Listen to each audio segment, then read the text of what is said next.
Bonjour et bienvenue à toi. Dans la dernière vidéo, nous avons introduit ce qu'était le calcul littéral. Nous avons vu qu'une expression littérale est une suite d'opérations sur des nombres où au moins un de ces nombres est remplacé par une lettre. Ces nombres, désignés par des lettres, peuvent être remplacés par des valeurs données et sont appelés les variables de l'expression littérale. Aujourd'hui, nous allons voir comment réduire un produit et une somme sans parenthèse de priorité. Réduire une expression littérale consiste à l'exprimer avec le moins de termes et le moins de facteurs possibles. Commençons tout de suite par la réduction d'un produit. Réduire un produit consiste donc à l'exprimer avec le moins de facteurs possibles. Pour ce faire, je vais multiplier entre eux les facteurs numériques, c'est-à-dire les nombres, et entre eux les facteurs littéraux, c'est-à-dire les lettres. Par exemple, si je souhaite réduire l'expression grand A, qui vaut moins 2 fois A fois moins 3. Alors dans un premier temps, je vais repérer les facteurs numériques, qui sont ici moins 2 et moins 3, et les facteurs littéraux, ici il n'y en a qu'un seul, c'est A. Je vais ensuite regrouper les facteurs numériques entre eux, et les facteurs littéraux entre eux.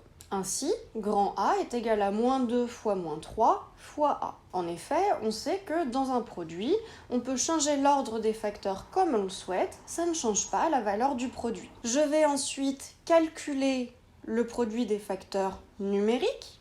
Ici, moins 2 fois moins 3 est un nombre positif et sa distance à 0 vaut 6, que je multiplie par petit a. Et enfin, par convention d'écriture, je vais supprimer le signe de la multiplication entre 6 et A, et je vais donc obtenir que l'expression grand A est égale à 6A.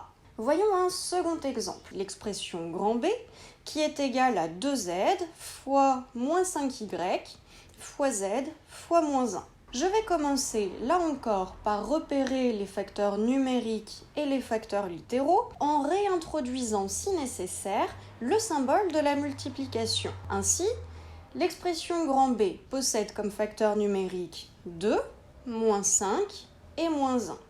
Et comme facteurs littéraux, Z, Y et Z. Je vais donc regrouper les facteurs numériques entre eux et les facteurs littéraux entre eux. J'obtiens donc que l'expression grand B est égale à 2 fois moins 5 fois moins 1, que je multiplie par Z fois Y fois Z.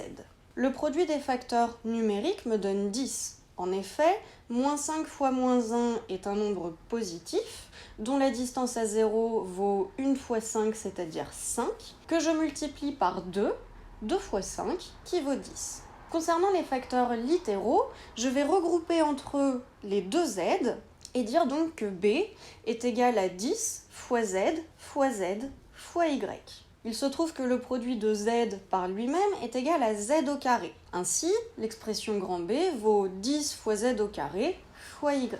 Et enfin, par convention d'écriture, j'obtiens que l'expression grand B est égale à 10 Z au carré Y. Voyons à présent comment réduire une somme. Pour ce faire, commençons par un exemple concret. Pierre et Fatima ont récolté des légumes dans leur potager.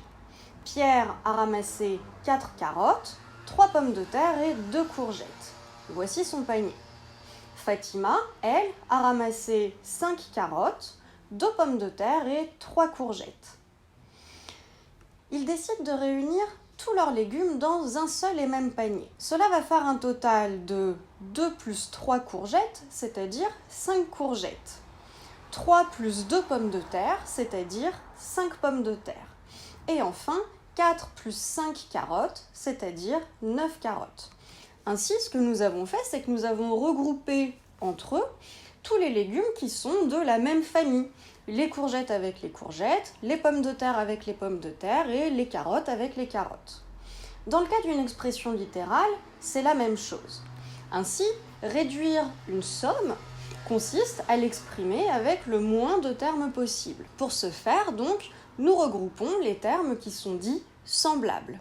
Par exemple, les x avec les x, les y avec les y, les x au carré avec les x au carré, et les termes dits constants entre eux. Voyons quelques exemples, à savoir réduire si possible les expressions suivantes. Regardons tout de suite l'expression grand A, moins 4x plus 7x. Alors, tous les termes sont semblables, il n'y a que des x. Moins 4x plus 7x, c'est comme si je vous donnais 4x et qu'en échange, vous m'en donniez 7.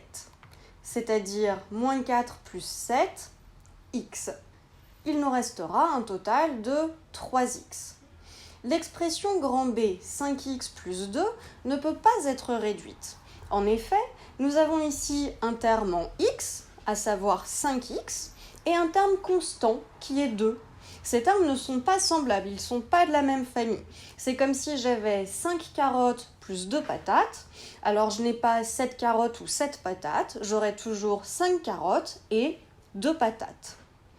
L'expression grand C maintenant qui est 8x au carré moins 3x. Alors ici, les termes sont semblables, il n'y a que du x au carré.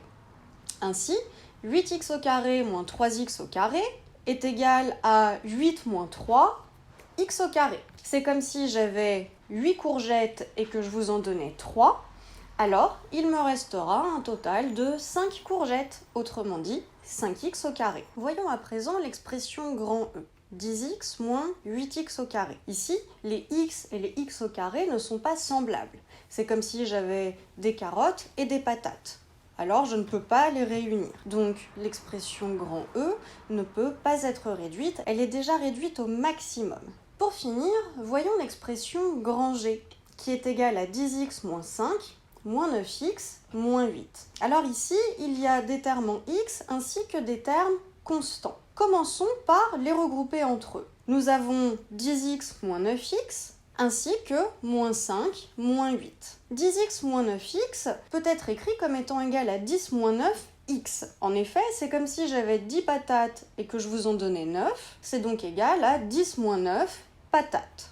10 moins 9x qui nous donne donc un total de 1x, c'est-à-dire x, moins 5 moins 8 qui nous donne un total de moins 13. Ainsi, l'expression grand G est égale à x moins 13. Nous avons obtenu une expression qui est réduite au maximum puisque nous avons un terme en x et un terme constant. Ils ne sont donc pas semblables. C'est terminé pour cette vidéo. J'espère qu'elle vous aura été utile. N'hésitez pas à refaire les exemples tout seul pour vous entraîner et à laisser un commentaire si vous avez des questions. À très bientôt!